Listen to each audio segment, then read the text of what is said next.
భుజగశయనం పద్మనాభం సురీశం విశ్వాకారం గగనసదృశం మేఘవర్ణం శుభాంగం లక్ష్మీకాంతం కమలనయనం యోగిహృద్యానగమ్యం వందే విష్ణుం భవభయహరం సర్వలోకైకనాథం. మనకి కలియుగంలో సాక్షాత్తుగా శ్రీవేంకటేశ్వరుడే పరమపావనమైనటువంటి దైవం. వెంకటేశ్వరుణ్ణి తెలియనటువంటి వారు, వెంకటేశ్వరుడి యొక్క దర్శనం చెయ్యని వారు, ఏడుకొండలు ఎక్కని వారు ఎవరు ఉండరు. తెలుగువారి ఇలవేలుపువై అంటారు మహానుభావులు. అందుకని అందున తెలుగువారికి వెంకటాచలపతి, ఆ వెంకటరమణుడు అంటే ఉండేటటువంటి భక్తి మరింత ప్రసిద్ధం. భవిష్యోత్తర పురాణమని, ఆ భవిష్యోత్తర పురాణము, వరాహ పురాణము మొదలైనవి వెంకటాచల మహాత్యం గురించి చాలా విశేషమైనటువంటి వర్ణనం చేసి ఉన్నాయి. అసలు ఆ కొండ పేరే చాలా చిత్రమైనటువంటి పేరు. ఆ కొండ పేరు పెట్టడమే వెంకటాచలము అని పేరు పెట్టారు. ఎంత ఆశ్చర్యకరమైన విషయం అంటే అన్నారు, అజాయమానో బహుధా విజాయతే. అసలు పరమేశ్వరుడికి జన్మనెత్తవలసిన అవసరం ఎక్కడుంది? ఆయనేం మనలా కర్మ చేసినవాడు కాడు, మనలా కర్మ ఫలితాన్ని అనుభవించడానికి పాంచభౌతికమైనటువంటి శరీరంతో రావలసిన అగత్యం ఉన్నవాడు అంతకన్నా కాడు. మరి అటువంటి వాడు శృతంది అజాయమానో బహుధా విజాయతే అంది. జన్మనెత్తవలసినటువంటి అవసరము లేనివాడు జన్మనెత్తుచున్నాడు అన్నది. అది తనంత తాను స్వీకరించాడైన ఒక స్వరూపాన్ని. దేని కొరకు? ఇందుకు ఆయన కూడా మనలాగే కరచరణాదులతో కదలాడి ఈ కంటితో చూడడానికి సులభమైనటువంటి స్వరూపంతో తిరుగాడవలసినటువంటి అవసరం పరమాత్మకి ఎందుకు కలిగింది? ఆయన భగవద్గీతలో చెప్పాడు, యదా యదా హి ధర్మస్య గ్లానిర్భవతి భారత అన్నాడు. ఎప్పుడెప్పుడు ధర్మమునకు అపకారం కలుగుతుందో, ఎప్పుడెప్పుడు మళ్ళీ ధర్మాన్ని తాను పునరుద్ధరించవలసి వస్తుందో, అప్పుడు ధర్మమునకు హాని చేసేటటువంటి వారిని మట్టు పెట్టడం కోసమని పరమాత్మ ఒక స్వరూపాన్ని తీసుకుని ఈ భూమి మీద నడయాడతారు. దానికి పరమాత్మ యొక్క అవతారములు ఎన్ని విశేషంగా ఉన్నా పురాణం అంటుంది, కృతేతు నారసింహో భూః త్రేతాయాం రఘునందన ద్వాపరే వాసుదేవశ్చ కలౌ శ్రీ వెంకటనాయక అంది. ఈ నాలుగు యుగాల్లో పరమోత్కృష్టమైనటువంటి అవతారాలు. ఒకటి కృతేతు నారసింహో భూః. కృతయుగంలో నరసింహావతారం పరమప్రఖ్యాతమైనటువంటి అవతారం. మనకి నరసింహావతారం అనుకునేటప్పటికీ మనం సాధారణంగా ఊహించేది ఏమిటంటే హిరణ్యకశిపుణ్ణి సంహరించడం కోసం వచ్చినటువంటి అవతారం నరసింహావతారం అని అనుకుంటాం. కానీ అలా కాదు. ఎందుచేత ఈ మాట అంటున్నానంటే, నరసింహావతారం రావడం వెనకాతల ఉండేటటువంటి ప్రయోజనం కేవలం దుష్ట శిక్షణ ఒక్కటే కాదు. మీరు ఎప్పుడైనా భాగవతం చదివితే అర్థమవుతుంది. గద్దించి నిలదీశాడు హిరణ్యకశిపుడు. ఎక్కడున్నాడు రా, నువ్వు చెబుతున్న శ్రీ మహావిష్ణువు ఎక్కడున్నాడు చూపించమన్నాడు. అంటే ప్రహ్లాదుడు అన్నాడు, ఇందుకలడు అందులేడని సందేహము వలదు చక్రి సర్వోపగతుండు, ఎందెందు వెదకి చూచిన అందందే కలడు దానవాగ్రణి వింటే అన్నాడు. నాన్న నువ్వు చూడాలి, కానీ అసలు పరమాత్మ లేని చోటు లేదు నాన్న, అంతటా ఉన్నాడు అన్నాడు. ఈ మాట అన్నారట ప్రహ్లాదుడు. ఎక్కడ నేను చూపించమని అడుగుదామా అని హిరణ్యకశిపుడు ఒక్కసారి ఇలా సభామంటపం అంతా చూసేట. అంతటా ఉన్నాడు పరమాత్మ.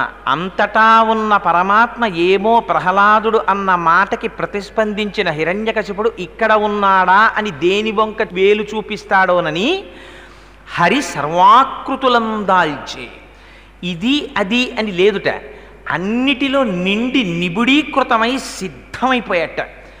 ఏమో ఎక్కడ బయటికి రమ్మంటాడో తను అక్కడి నుంచి బయటికి రావాలని.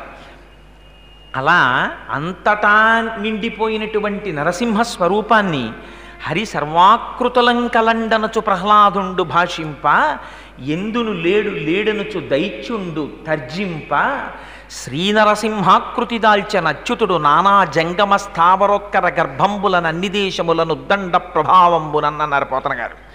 ఇక్కడ అక్కడ అని కాదు, నానా జంగమ స్థావరోత్కర గర్భంబుల అన్ని దేశముల అంతటా నిండిపోయాడు పరమాత్మ. ఏమో ఎక్కడి నుంచి రమ్మంటే అక్కడి నుంచి రావడానికి సిద్ధంగా ఉన్నాడు. ఇది వ్యాపకత్వాన్ని చూపిస్తుంది నరసింహావతారం. ఒక స్తంభాన్ని చూపించాడంతే, పెళపెళార్భటులతో ఆ నరసింహావతారం స్తంభంలోంచి వచ్చి రక్షించింది. అందుకని అంతటా వ్యాపించి తనని నమ్ముకున్న వాళ్ళని సర్వకాలమునందు కాపాడేటటువంటి స్వరూపం ఒకటి ఉన్నది అని నిరూపించినటువంటి అవతారం కృతయుగంలో నరసింహావతారం. కృతేతు నారసింహో భూః త్రేతాయాం రఘునందన. త్రేతాయుగంలో రామావతారం అలా మళ్ళీ ధర్మాన్ని 4 పాదాలు నడిపించింది. కోన్వస్మిన్ సాంప్రదంలోకే గుణవాన్ కశ్చ వీర్యవాన్ ధర్మజ్ఞశ్చ కృతజ్ఞశ్చ సత్యవాక్యో దృఢవ్రతః చారిత్రేణ చ కోయుక్త సర్వభూతేషు కోహిత విద్వాన్ కః కస్సమర్థశ్చ కశ్చైక ప్రియదర్శనః ఆత్మవాన్ కో జితక్రోధో ద్యుతిమాన్ కో నరసూయకః కస్య బిభ్యతి దేవాశ్చ జాత రోషస్య సంయుగే అని అడిగారు వాల్మీకి మహర్షి. ఈ 16 గుణములు పరిపూర్ణముగా ఉండి పరమాత్మ యొక్క స్వరూపాన్ని పొందినటువంటి మానవుడు ఈ భూమి మీద తిరుగాడుతున్నవాడు ఎవరైనా ఉన్నాడా అని అడిగితే ఆనాడు నారదుడు రామచంద్రమూర్తి యొక్క స్వరూపాన్ని చూపించారు. అప్పుడు వచ్చింది రామాయణం. అందుకని రామో విగ్రహవాన్ ధర్మ సాధు సత్యపరాక్రమ రాజా సర్వస్య లోకస్య దేవానాం ఇక వాసవ. ఆయన సాక్షాత్తుగా రాశీభూతమైనటువంటి ధర్మమై ప్రవర్తించినటువంటి వాడు రామచంద్రమూర్తి. అందుకని కృతేతు నారసింహోభూత్ త్రేతాయాం రఘునందన ద్వాపరే వాసుదేవశ్చ. ద్వాపరయుగం వచ్చేటప్పటికీ ఆయనే శ్రీకృష్ణ పరమాత్మగా వచ్చాడు. మిగిలినటువంటి అవతారాలకి కృష్ణావతారానికి ఒక్కటే ఒక గొప్ప తేడా ఉంది. మిగిలిన అవతారాల్లో పరమాత్మ తాను ఏ రూపంలో వస్తున్నానని చెప్పారో ఆ రూపంలో మాత్రమే తల్లి గర్భంలోంచి వచ్చిన తర్వాత కనపడ్డారు. కానీ కృష్ణావతారంలో వేరు. అర్ధరాత్రి వేళ అష్టమి నాటి రాత్రి అమ్మ కడుపులోంచి బయటికి వచ్చినటువంటి స్వరూపం కృష్ణావతారంగా రాలేదైనా. చిట్టి పిల్లవాడిలా కనపడలేదు. జలధరదేహు నాజాను చతుర్బాహు సరసీరుహక్షు విశాలవక్షు జారు గదా శంఖచక్ర పద్మవిలాసు కంఠ కౌస్తుభమణి కాంతిభాను కమనీయ కటిసూత్ర కంకణ కేయూర శ్రీవత్సలాంఛనంచిత విహారు మరుకుండల ప్రభాయుత కుంతలలలాటు వైఢూర్యమణిగణ వరకిరీటు బాలు పూర్ణేందు రుచిజాలు భక్త లోకపాలు సుగుణాలవాలు కృపావిశాలు చూచి తిలకించి పులకించి చోజ్యమంది ఉబ్బి చెలరేగి వసుదేవుడు ఉత్సహించే అన్నారు పోతన గారు. శంఖ చక్ర గదా పద్మములను పట్టుకున్నవాడై నల్లటి మబ్బు ఎలా ఉంటుందో అటువంటి స్వరూపంతో మెరుపులు మెరిసిపోతూ ఆ మహానుభావుడు తల్లి గర్భంలోంచి ఆవిర్భవించి దర్శనమిచ్చారు. ఆయన ఆ అవతారం సౌలభ్యానికి మారుపేరు. మహానుభావుడు గొల్లపిల్లలతో కలిసి ఆడుకున్నాడు, పశువుల వెంట పరిగెత్తాడు. హయరింఖాముఖ ధూళిధూరిత పరిన్యస్తాలకోపేతమై రయజాత శ్రమతోయ బిందుయుతమై రంజిల్లు నెమ్మోముతో జయముం పార్థునకిచ్చు వెట్కనని నా శస్త్రాహుతించాలనొచ్చియు బోరించు మహానుభావు మదిలో చింతింతు నశ్రాంతమున్నట్టాడు భీష్ముడు. ఎక్కడి పరమాత్మ, ఎక్కడి అర్జునుడి రథం సారథ్యం చేయడమా, పగ్గాలు పట్టుకోవడమా? యుద్ధభూమిలో ఆయన సారథ్యం చేస్తుంటే ముందు పరిగెడుతున్నటువంటి గుర్రాల యొక్క డెక్కల నుంచి పైకి రేపబడినటువంటి ధూళి వచ్చి ఆయన కుంతలముల నిండా అంటుకోవడమా? ఆయన ముఖం నిండా ధూళి చేత కప్పబడమా? స్వామి శ్రమనుంది చెమట పట్టడమా? ఉత్తరీయంతో తుడుచుకోవడానికి సమయం లేకపోవడమా? తండ్రి, నిన్ను నమ్ముకున్న వాళ్ళకి విజయం కట్టపెట్టడానికి ఎంత కష్టపడ్డావయ్యా, నీ పాదముల యందు నా మనస్సు చేర్చవయ్యా అని స్తోత్రం చేశాడు భీష్మాచార్యుల వారు. అదిగో అటువంటి స్వరూపం కృష్ణావతారం. అందుకని కృతేతు నారసింహోభూ త్రేతాయాం రఘునందన ద్వాపరే వాసుదేవశ్చ కలౌ శ్రీవేంకటనాయక. కలియుగం వచ్చేటప్పటికీ ఆయనే వెంకటాచలపతిగా వచ్చారు. ఆ వెంకటాచలపతిగా రావడం చాలా చిత్రాతి చిత్రమైనటువంటి పరిస్థితుల్లో జరిగింది. ఎందుచేత ఈ మాట అంటున్నాను అంటే, స్వామివారు వైకుంఠంలో అమ్మవారితో కలిసి సంతోషంగా గడపడం కోసమని క్రీడాద్రి, ఆనందాద్రి అనబడేటటువంటి ఒక పర్వతాన్ని సృష్టించారు. కేవలం ఆయన సంకల్పమాత్రం చేత సృష్టింపబడినటువంటి క్రీడాద్రి సర్వేశ్వరుడి విహారభూమి. లక్ష్మీదేవితో కలిసి చెయ్యి పట్టుకొని శ్రీమన్నారాయణుడు విహరించేటటువంటి ఆనందస్థలం. అక్కడ సెలయేళ్ళు, రకరకాలైనటువంటి పక్షులు, కలకూజితములు కూసేటటువంటి కోయిలలు, నెమళ్ళు, పురివిప్పి ఆడుతుంటేటటువంటి ఆ సోయగాలు, వాటన్నింటితో దేదీప్యమానంగా సౌందర్యానికి ఆటపట్టుగా ఉండేది ఆ క్రీడాద్రి. అటువంటి క్రీడాద్రిని కృతయుగంలో స్వామి గరుత్మంతుణ్ణి పిలిచారు. కలియుగంలో రాబోయేటటువంటి రోజులలో పాపాత్ములైనటువంటి వారిని ఉద్ధరించడం కోసమని నేను కలియుగంలో వెంకటాచలపతిగా వెళ్ళబోతున్నాను. అందుకని ఈ యుగంలోనే ఈ పర్వతాన్ని తీసుకెళ్ళి భూమి మీదకి చేర్చమని ఆదేశించారు. ఆనాడు గరుత్మంతుడు ఆనందాద్రిని, స్వామి విహరించినటువంటి క్రీడాద్రిని తన పక్షముల మీద వహించి తీసుకుని వచ్చి భూమికి చేర్చాడు. అదిగో అలా చేర్చబడినటువంటి పర్వతం ఉన్నదే, అదే వెంకటాచలమై ఉన్నది. అది కృతయుగంలో ఒకే పరమాత్మ అనేక స్వరూపాల్ని పొందుతూ కలియుగంలో వెంకటాచలపతి అయినట్టే ఆ పర్వతం కూడా కృతయుగం నుంచి ఉంది. కృతే వృషాద్రిం వక్షంతి త్రేతాయాం అంజనాచలం ద్వాపరే శేషశైలంతో కలౌ శ్రీవేంకటాచలం నామాని యుగభేదేన అని ఆ పర్వతానికి ఉన్న గొప్పతనం ఏమిటంటే అది కృతయుగంలోనూ ఉంది. కృతయుగంలో ఉన్నప్పుడు ఆ పర్వతం పేరు కృతే వృషాద్రిం వక్షంతి, దాన్ని వృషాద్రి అని పిలిచారు. కృతయుగంలో వృషాద్రి అని దాన్ని పిలవడానికి ఒక రహస్యం చెప్తారు. ఆ రోజులలో వృషభాసురుడనేటటువంటి రాక్షసుడు ఉండేవాడు. ఆయన ఆ పర్వతం మీద చేరి అక్కడ ఉండేటటువంటి సెలయేటిలో స్నానం చేసి పరమ పవిత్రంగా నారసింహ సాలగ్రామాన్ని ఉపాసన చేసేవాడు. రాక్షసుడై లోకాలన్నింటినీ పీడించినప్పటికీ ఆయన చేసినటువంటి నారసింహ సాలగ్రామోపాసన చేత విశేషమైనటువంటి బల వీర్య తేజస్సులను పుంజుకున్నాడు. మహర్షులందరూ తపస్సు చేశారు. లోకరక్షకుడు కనుక, స్థితికారుడు కనుక శ్రీ మహావిష్ణువు ప్రత్యక్షమయ్యారు. మీకు ఏం కావాలని అడిగారు. లోకములకన్నింటికీ కంటకముగా మారాడు ఈ వృషభాసురుడు. అందుకని ఆ వృషభాసురుణ్ణి దునుమాడి మమ్మల్ని రక్షించవలసింది అని కోరుకున్నారు. నారసింహ సాలగ్రామోపాసనం చేసేటటువంటి వృషభాసురుడికి ఆ సాలగ్రామంలోంచి శ్రీ మహావిష్ణువు ప్రత్యక్షమయ్యారు.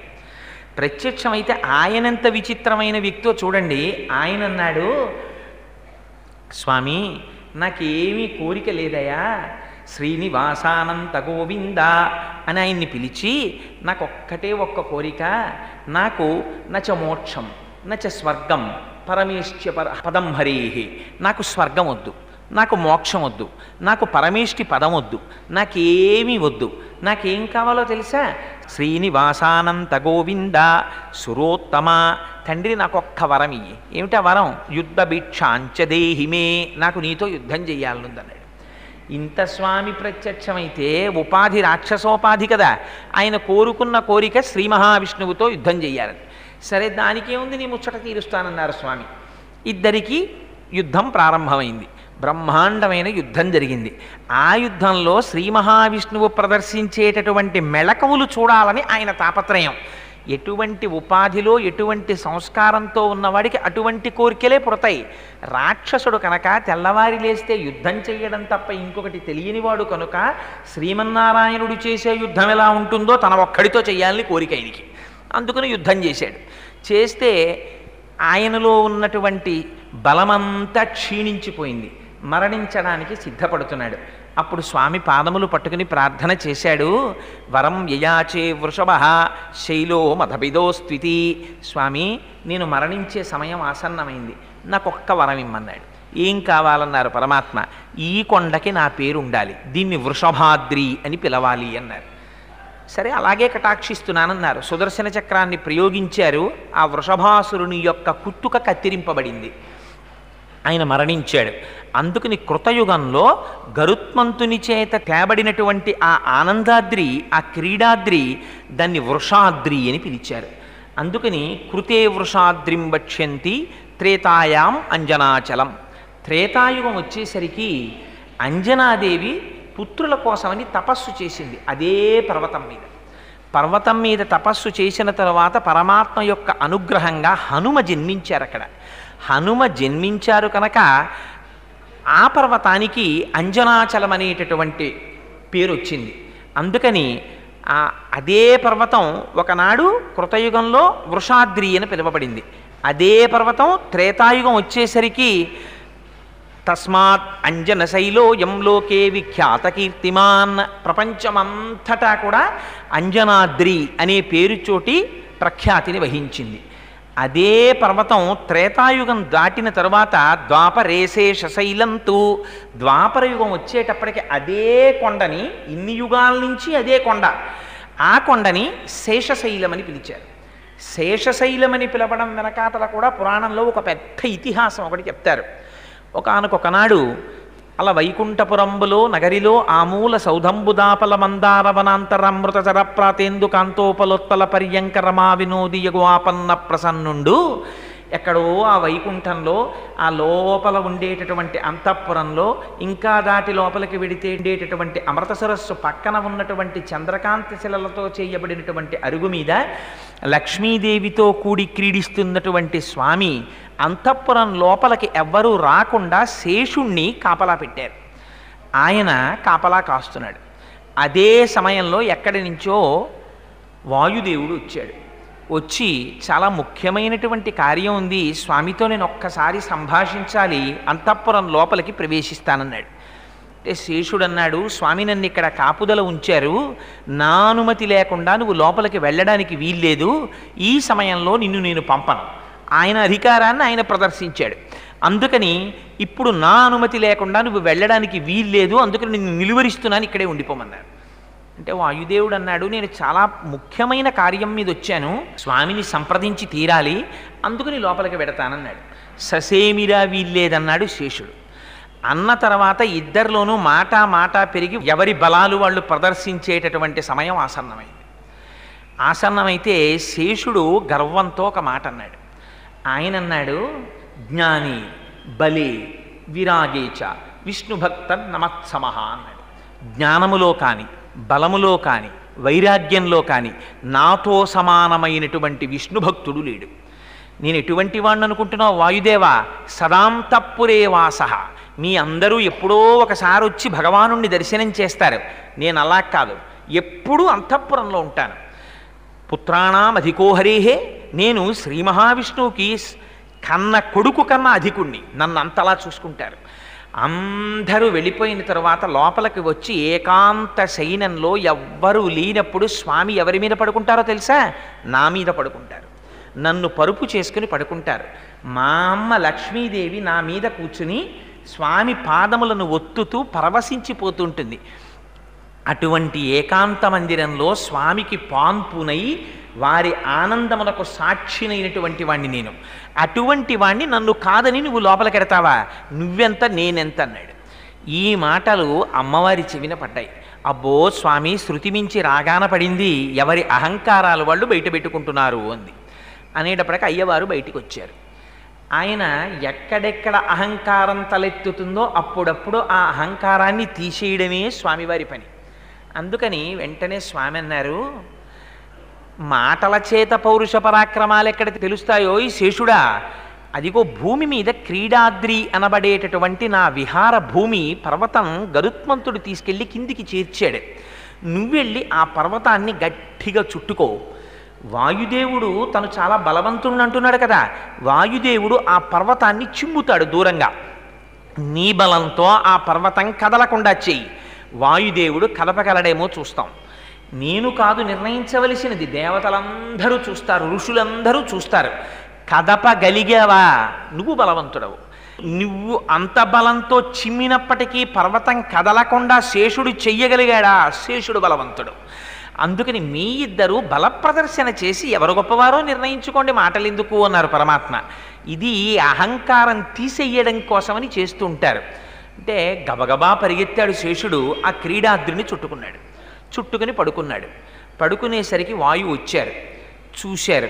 ఓహో, శేషుడు చుట్టుకొని పడుకుని నేను ఈ పర్వతాన్ని కదపలేననుకుంటున్నాడు అనుకున్నారు. కనిష్టాంగుళి సంస్పర్శ పర్వతో భోగి సంయుత. ఆ పాము చుట్టుకుని పడుకున్నటువంటి పర్వతాన్ని తన చిటికిన వేలి గోటితో కొట్టారు. కొడితే సహస్రమర్ధలక్షంచ, అది ఎక్కడికి వెళ్ళిపోయింది? 1500 లక్షల యోజనముల దూరం దక్షిణాయవు, అది దక్షిణ దిక్కుకి ఎగిరిపోయింది ఆ పర్వతం. ఎగిరిపోతే ఆ వేగానికి శేషుడు ప్రాణములే పోయినట్టుగా తల్లడిల్లిపోయాడు. అప్పుడు ఆ పర్వతము యొక్క తండ్రి అయినటువంటి మహామేరు పరిగెత్తుకొచ్చాడు. అయ్యయ్యో, ఆ క్రీడాద్రి, ఆ ఆనందాద్రి నా కుమారుడు. మీ ఇద్దరి పౌరుష ప్రతాపాలు చూపించడం కోసం నువ్వు కొట్టిన దెబ్బకి ఆ పర్వతం అంత దూరం వెళ్ళిపోతోంది, ఆ పర్వతాన్ని మళ్ళీ కాపాడమన్నారు.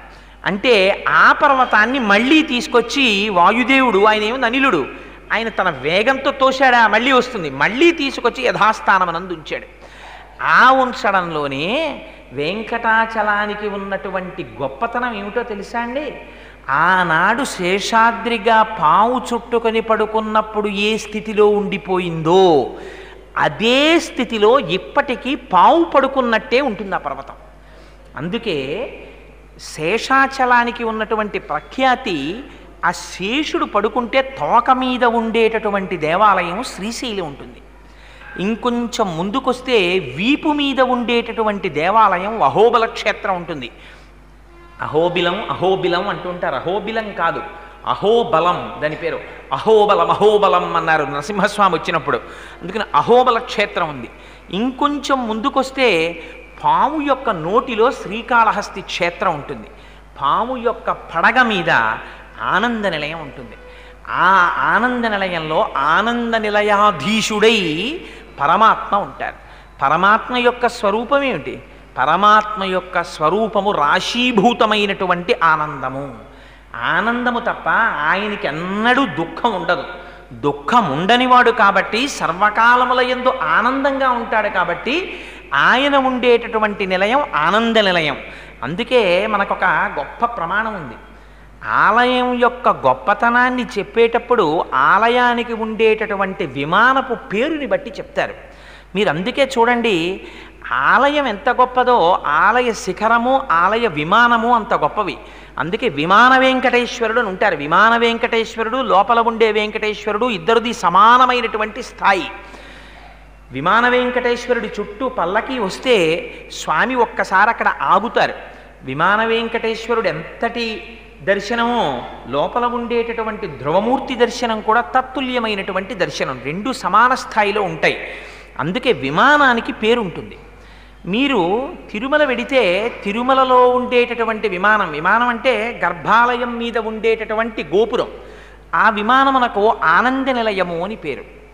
అదే మీరు శ్రీరంగం వెళ్ళారనుకోండి, శ్రీరంగనాథుడు పడుకుని ఉంటాడు. ఆ విమానానికి పేరేమిటో తెలుసా అండి? ప్రణవాకార విమానము అని పేరు. అదే మీరు కంచి వెళ్ళారనుకోండి, కంచిలో వరదరాజస్వామి ఉంటారు, పుణ్యకోటి విమానము అని పేరు. విమానానికి ఉండేటటువంటి పేరుని బట్టి మీకు కలిగేటటువంటి సిద్ధి, ఆదర్శనం చేత వచ్చేటటువంటి ఫలితము నిర్ణయింపబడతాయి. శ్రీరంగం వెళ్ళి శ్రీరంగం విమానం కింద నిలబడితే ప్రణవం అర్థమవుతుంది. మీకు భగవానుడికి ఉండేటటువంటి సంబంధం తెలుస్తుంది. కోటి జన్మల పుణ్యము ఘనీభవిస్తే మీరు వరదరాజస్వామి దేవాలయంలో విమానం కిందకి వెళ్ళి నిలబడగలుగుతారు. తెత్తున నిలబడి ఉంటాడు మహానుభావుడు వరదరాజస్వామి. అందుకని కంచిలో వరదరాజగోపురానికి ఆ విమానానికి పుణ్యకోటి విమానం అని పేరు. తిరుమల వస్తే ఆనంద నిలయం అనే పేరు. దానికి ఇంకొక పేరు లేదు, అది ఆనందము.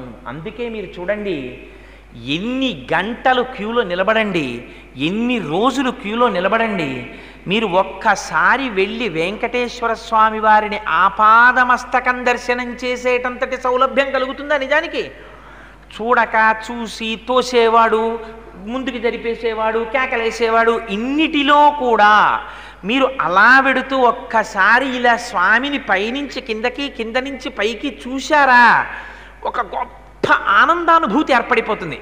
ఆ ఆనందంతో బయటికి వచ్చి ఇంత కష్టపడిన వాడు ఏమంటాడు? భయ్ ఎంత సంతోషం అండి, ఎంత సంతోషం అండి, ఎంత ఆనందం కలిగిందో నిజంగాను, ఏమి స్వరూపం అండి వెంకటేశ్వర స్వామి వారిది, మురిసిపోయామంటారు. ఆ తిరుమల వెళ్ళిన వాళ్ళని మీరు చూడండి, మీరు ఎక్కడైనా ప్రపంచంలో ఏ దేవాలయం దగ్గరైనా మీరు అలా ఉండడం చూసారా? ఒక మాట పెడతారు, దర్శనం చేసుకుంటారు, వచ్చేస్తారు. ఇంకా ఇక్కడ దగ్గరలో చూడవలసిన ఆలయాలు అవి ఏమైనా ఉన్నాయా అండి అని అడుగుతారు. ఏదో చుట్టుపక్కల ఉన్న ఆలయాలు అవి దర్శనం చేస్తారు. తిరుమల వెళ్ళిన వాళ్ళు ఏం చేస్తారు?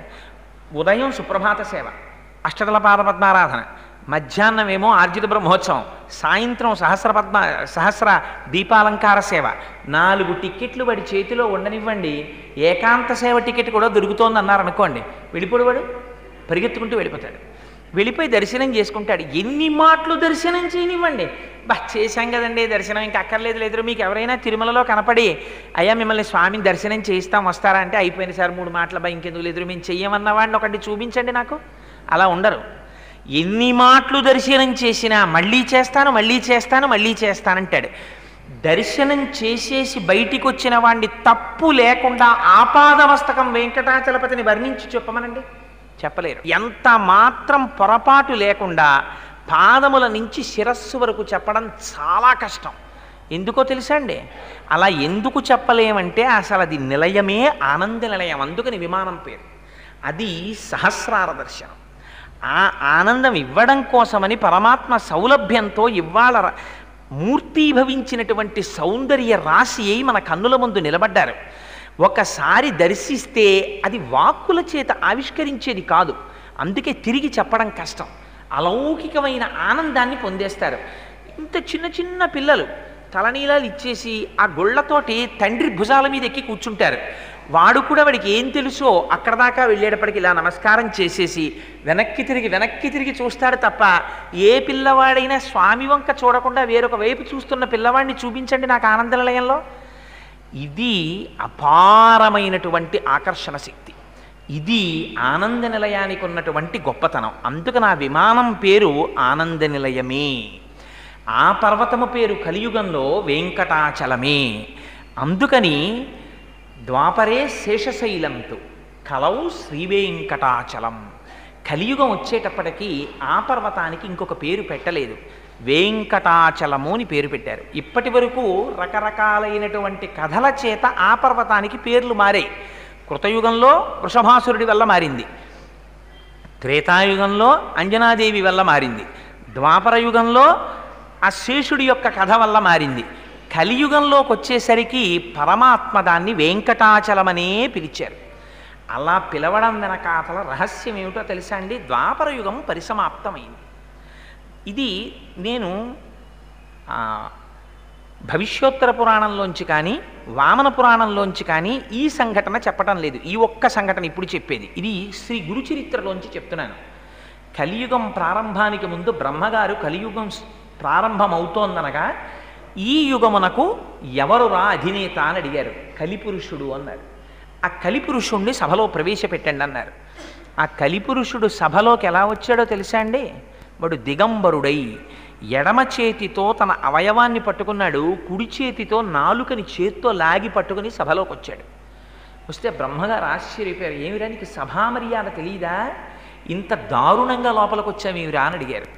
అడిగితే ఆయన అన్నాడు, మహానుభావ, కలియుగంలో ఉండేటటువంటి వారందరినీ నేను ఈ రెండింటి చేతనే పతనం చేసేస్తాను. సమయాసమయములను చూడకుండా, వావివరసలు చూడకుండా, సర్వకాలములయందు మనస్సులో కామప్రచోదనమే. రెండు, ఎంత తిన్నా రసాంకురము చేత తాదాత్మ్యతే. ఎప్పుడూ నాలుక మీద దృష్టి, ఎప్పుడూ కామమునందు దృష్టి. ఈ రెండిటి చేత మనుష్యుల్ని భ్రష్టుల్ని చేస్తాను. అందుకని కలియుగంలో నేను ఇలా వెడుతున్నాను, ఇలా మీ సభలో ప్రవేశించానన్నారు. సరే, ఇది నీ ధర్మం కనుక నువ్వు అలాగే బయలుదేరు అన్నారు. అందుకని కలిపురుషుడి యొక్క శక్తి అటువంటిది. మనం అడిగామండి వెళ్ళి, స్వామి ఇలా వస్తున్నాడయ్యా కలిపురుషుడు, మమ్మల్ని మేము రక్షించుకోగలమా? 5 ఇంద్రియములు ఉన్నాయి మాకు, ఒక్కొక్క ఇంద్రియం ఉంటేనే ఒక్కొక్క జాతి నశించిపోతోంది. ఇంకా 5 ఇంద్రియాలున్న వాళ్ళం పతనమైపోతాం తండ్రి, మమ్మల్ని ఎవరు రక్షిస్తారని మనం ఏమైనా అడిగామా పరమాత్మని? మనం అడగకపోయినా విచిత్రం ఏమిటో తెలుసా అండి? దీని గురించి మొట్టమొదట బాధపడిన వారు చతుర్ముఖ బ్రహ్మగారు బాధపడ్డారు. ఒకనాడు నారదుణ్ణి పిలిచి, అసలు కలియుగం ప్రారంభమైందిరా, ద్వాపర యుగం అయిపోయింది, ఒక్కసారి కలియుగానికి వెళ్ళి కలియుగంలో ఉండేటటువంటి ప్రజలు ప్రధానంగా ఎలా ఉన్నారు, దేని చేత బాధపడుతున్నారో చూసిరా అన్నారు. అంటే ఆయన వచ్చి వెంటనే తండ్రి గారితో చెప్పిన మాట ఏమిటో తెలుసా అండి? మొదటి మాట చెప్పాడైన, కమలాక్షు నర్చింపక అనక కామముతోడి కామాక్షితోడి పొద్దు గడుపువాడు. నాన్న, కలియుగంలో మనుష్యులు ఎలా ఉన్నారో తెలుసా? అసలు సర్వేశ్వరుడు ఒకడున్నాడు, వాడు నియమించి శాసించేవాడు. వాడి దగ్గర కూర్చుని కాసేపు వాడికి నమస్కారం చేద్దామనేటటువంటి భావన ఉన్నవాళ్లే తగ్గిపోయారు. ఎంతసేపు సమయం గడిపినా ఉన్న ఒకే ఒక్క సంతోషం మనిషికి ఏమిటో తెలుసా? ఎంతసేపు స్త్రీ. భార్యని ముద్దులాడుకుంటూ, భార్యని పొగుడుకుంటూ, భార్యతో జీవితం గడపడం, కామాతురతతో సమయాన్ని నశింప చేసుకోవడం. మొట్టమొదట ఇలా భ్రష్టులైపోతున్నారు. రెండవది, రాజీవలోచను పూజింపనొల్లక రాజప్రభువను చుభ్రమయువారు. తనని ఉద్యోగంలో నియమించిన వాడు ఒకడు ఉంటాడు.